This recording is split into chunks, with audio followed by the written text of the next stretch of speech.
Hello, dear CA Inter students. Did you solve the fourth test paper? Yes, it related to Unit 1 to 6 of the Companies Act. Earlier, we had done a revision video on the initial few chapters of Companies Act. So, up till now, we have discussed preliminary, incorporation of company, prospectus, allotment, share and share capital, management, and administration. The test paper that you can see is based on that. Guys, if you're watching this video for the first time, I am CA Preeti Agarwal and we are conducting revision lectures, Prayas revision lectures for CA Inter Law. In case you have missed the earlier tests, I am leaving a link of the playlist. It has the revision lectures as well as the test papers for all the acts that we have discussed up till now. Lectures are in English only because I think if you listen to the lectures in English, it will be easy for you to write your exam in English. And it is for a wider audience. So do share this video with your friends so that they can take the advantage of these Prayas revision lectures as well as test series.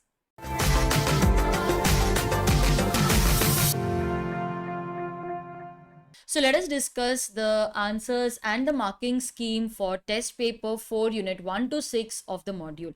The first question was, what is an abridged prospectus? Something which is very frequently asked in the exam. State the conditions where under the issuing of prospectus is not necessary. So these are the keywords. When is it not necessary? Question is for 5 marks. Now over here you are expected to first explain what is the meaning of an abridged prospectus, but most of the marks will be allocated for your answer on when is the issuing of prospectus not necessary. So let us see what you were expected to write. This is the model answer of abridged prospectus. Here, yes, we have also mentioned the penalty provisions. Normally I don't insist on students remembering the penalty provisions, but there are certain penalties which you need to memorize because they are asked in the exam, like abridged prospectus. What if the minimum return of allotment is not filed? Okay, so these are certain penalties, CSR related penalties, or in case of public deposits, then dividend section 127.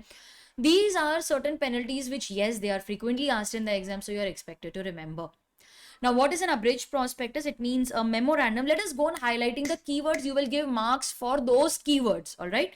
So it means a memorandum. I'll just underline it again. It means a memorandum containing such salient features of a prospectus as may be specified by SEBI. Such salient features. These are the keywords. Abridged prospectus, it provides adequate disclosure to prospective investors to enable them to take informed decision regarding investment in security. So it provides adequate disclosure. This should be mentioned in your answer. I will give you the marking scheme, but first let us highlight the keywords. Okay. Abridged prospectus is to be attached with the application form. Generally, it is on the last page of the application form because your the application form is on the last page of the prospectus. So you are expected to read the abridged prospectus, and on the last day they fix the application form. After reading the prospectus, you will fill the application form. But now everything is online. It is available on the website of SEBI. You hardly get these physical copies of prospectus. They are, however, available with your broker. Abridged prospectus, they may be attached to every application form for any security. It is, however, open to the company to attach a full prospectus. So we will underline open to the company to attach a full prospectus. Now you must be aware, students, that the company has an option to give abridged prospectus or a full prospectus. But in case some shareholder, he insists on seeing the full prospectus, then the company cannot tell him, no, we don't have a full prospectus. You only go through the abridged prospectus. No, you cannot say that. If the investor wants the full prospectus, then you will have to provide one. Sometimes the company is of the view that we don't want to issue abridged prospectus. We would like to issue full prospectus only. Then in that case, the company is at its discretion, they can issue a full prospectus. So it is not compulsory that you should go for abridged prospectus. Everything is actually left at the discretion of the company. Now, these are exceptions. When is a bridge prospectus not required? These are also circumstances wherein a prospectus is not required. So, when is prospectus not required? When is a bridge prospectus not required? When you're entering into an underwriting agreement, because he already knows about your company, underwriter is already aware of the company, so we need not inform him, we need not give him the prospectus. In relation to securities which are not offered to public, if the public is not involved, there is no need for protection. Now, when is the public not involved? Okay, you can also elaborate in case of private placement, in case of rights issue, in case of bonus issue. You can also write one more point over here, when shelf prospectus is issued. In that case, you need not issue a prospectus every time you offer shares to the public. It is to be issued only at the time of first offer of securities, and it is valid for a period of 1 year from the first offer of securities. So these are the few circumstances wherein issuing of prospectus is not required, therefore issuing of a bridge prospectus is also not required. In case some person asks for the full prospectus, then in that case you will have to furnish. Penalty is in case the company makes any default, they will be punishable with 50,000 for each default. The word each is very important over here. You are liable to pay 50,000 for every default, and it's not a cumulative amount. It's responsible, you're responsible to pay 50,000 for every default. Okay, now let's go through the marking scheme. If you have properly, it's a 5-mark question, so if you have properly mentioned the meaning of the abridged prospectus, give yourself half mark. Why is abridged prospectus required? What should it contain? Another half mark. It should be attached with every application form, and then yes, it is open for the company to issue a full prospectus, and in case somebody asks for a full prospectus, you are required to submit that. So 2 marks have been allocated up till now. Another 2 marks for writing when is issuing of a bridge prospectus not required, and you can give half mark for the penalty. But if you total this, students, it is half mark short. Okay, I think yes, we are half mark short. 2, 3, 4, 4.5 half mark you can give for any extra point that you have written relating to a bridge prospectus. See, it is not compulsory that your answer will contain only these points. If you have written some other point relating to abridged prospectus which you feel no, it is valid, it is there in the study material, then you can give half mark for that. All right, so I'm keeping that half mark as open for any point of your choice. All right, now, so that is the allocation of 5 marks. Next question is, the company is a public company. It is planning to bring a public issue of equity shares in 2018. The company has appointed underwriters. It's a pure theory question. They have appointed underwriters for getting its shares subscribed. As a chartered accountant of the company, apprise the board. Apprise means you have to inform the board, update them, inform them about the provisions relating to underwriting commission. So it's actually a pure theory question for 6 marks. And yes, I think this is expected in exam, because from the allotment of securities chapter, this part is very important, most frequently asked question. So provisions relating to commission, we have the first point is that it must be authorized by the articles. Payment of commission must be authorized by the articles. Okay, so you can write down the pointers over here so that when you sit to revise, these points are very clear. So the first requirement is that there must be authorization in the articles. If you want, you can write authorization by articles. The second is, from where will you pay the commission? When you have to pay commission, you need money. From where will you get that money? So you may pay it out of proceeds of the issue. That is why we require disclosures in the prospectus. Since you are using the proceeds, you will also have to mention in the prospectus how it is going to be paid, at what percentage you will pay. Or you can pay it from the profit of the company, or both. So over here you can write how to pay. You can say these are nothing but the sources. From where will you pay? How to pay? Rate of commission. Now, commission may be paid in case of shares, okay? It should not exceed 5% of the issue price or the rate amount authorized by the articles, whichever is less. In case of debentures, it should not exceed 2.5% of the issue price or the rate specified by the articles, whichever is less. So what is the maximum that you can pay? Okay, the maximum limit. This is very important. I'll explain the allocation of marks. Then you need disclosures in the prospectus. Students, this is something which is very important. If you have not written this, you have to deduct marks. We will write in the prospectus name of the underwriter, the rate and amount of underwriting commission, the number of securities that have been underwritten. No commission will be paid for shares which are not offered to the public.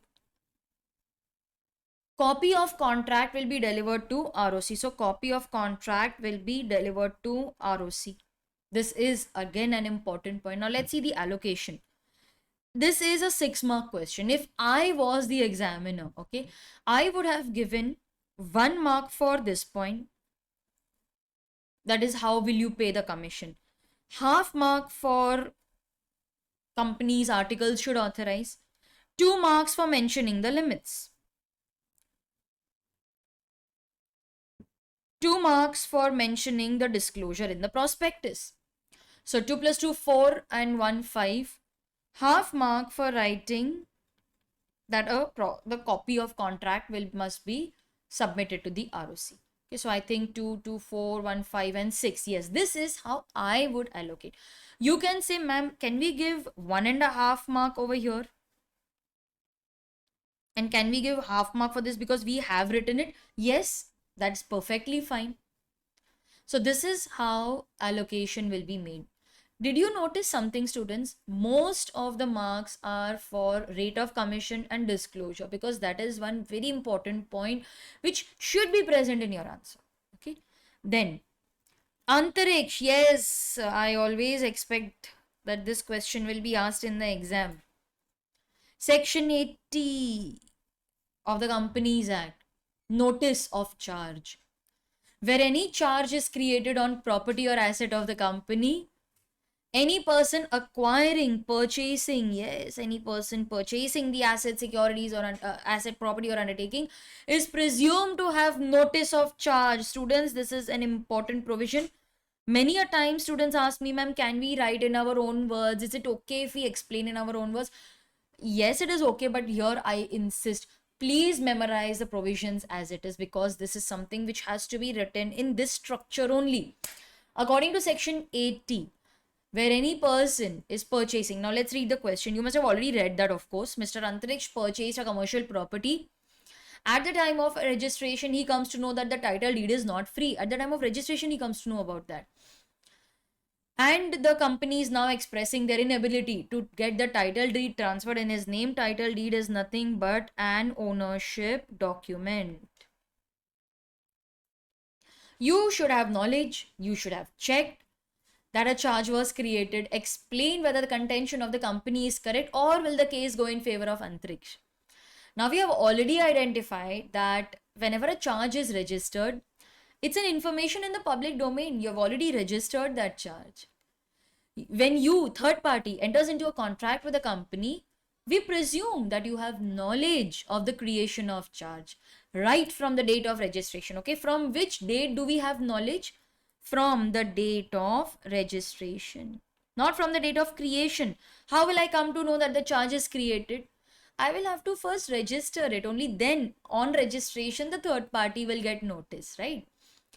Over here, section 80 has clarified that any person who acquires property, assets or undertaking in respect of which charge is already created, it is deemed that, yes, this is important now for us. It is deemed, okay, this word should be present in your answer, that he has complete knowledge of charge from the date of creation. Now, ma'am, is it important for us to write from the date of creation? Yes, it is important for you to write. He has noticed from the, I made a mistake. from the date not of creation but from the date of registration. Yes. So should we write this? Yes, it is important. You should write this in your answer. Therefore, Antariksh ought to have been careful. He should have verified. The contention of company is correct. Case will be in favor of company only, not in favor of Antariksh. It's a 5-mark question. If I was the examiner, I would have allocated half mark to the section number, because according to me, section number in this case is important. See, if you don't write section numbers which are like, of sections which are never asked in the exam, sometimes you don't write because it's a very general provision. It is not that important, then it's okay. But this is an important provision. You should memorize this section number. Half mark for writing the section number. Half mark for writing the word acquiring, because the provision mentions that if you are acquiring any asset, we assume that, yes, we assume. I would like to give marks for having notice from the date of charge. We deem, okay, we presume that you have notice from the date of registration of charge. So we have allocated 2 marks up till now. Another 2 marks for discussing the case. That in this case, he has purchased the property. We presume that he has knowledge of the charge from the date of registration of the charge. So 2 and 2, 4, and 1 mark for writing the conclusion. Okay, that the contention of company is correct. 1 mark for that. So this is your allocation. After this, we have multiple choice question. The first question relates to private placement, and in this case, they are saying that the letter of offer did not include the renunciation clause. Is renunciation offered in case of private placement? No, that is possible in case of rights issue, further issue of capital section 62, not in case of private placement. Option B is the correct answer. Okay, option B. Anupam got incorporated a one-person company with his sister Alpana as the nominee. 3 years have passed. Okay, from time to time Anupam does a number of charitable work. Okay, this is a hint that they are talking about a section 8 company. It is associated with 3 NGOs. In the meantime, his business has also flourished. Now he is contemplating to convert it into either a section 8 company. Okay. Choose the correct option. No, you cannot convert it into a section 8 company. You cannot even incorporate into a section 8 company. OPC cannot be either incorporated or converted into section 8 company. Yes, it can be converted into either a private company or public company without any hindrance. This is possible, but you cannot incorporate or convert it into a section 8 company. All right. So yes, give yourself 1 mark if you have selected the correct option.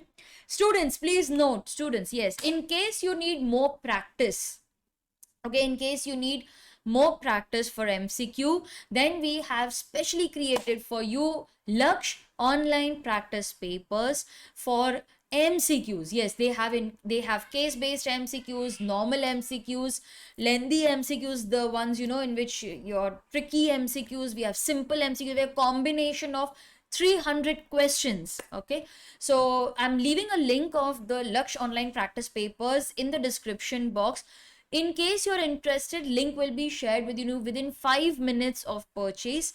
It's a very simple procedure. You need to go online and solve those 8 papers. It's a very good practice, because I think 30 marks are very, very scoring, and your aim should be to get full 30 marks in your CA exam, CA law exam. Okay, so with this we conclude the marking scheme and the paper discussion. Students, if you want the question paper, link is in the description box, and the answer paper can be accessed if you have purchased the revision notes. So link, everything is in the description box. I need not mention that again and again. Next, we will conclude the revision series with the last video along with the test paper. I will upload both together, and your Prayas revision lectures will be over. I'll see you next time. Keep studying, stay positive, and prepare well for the most important exam of your life.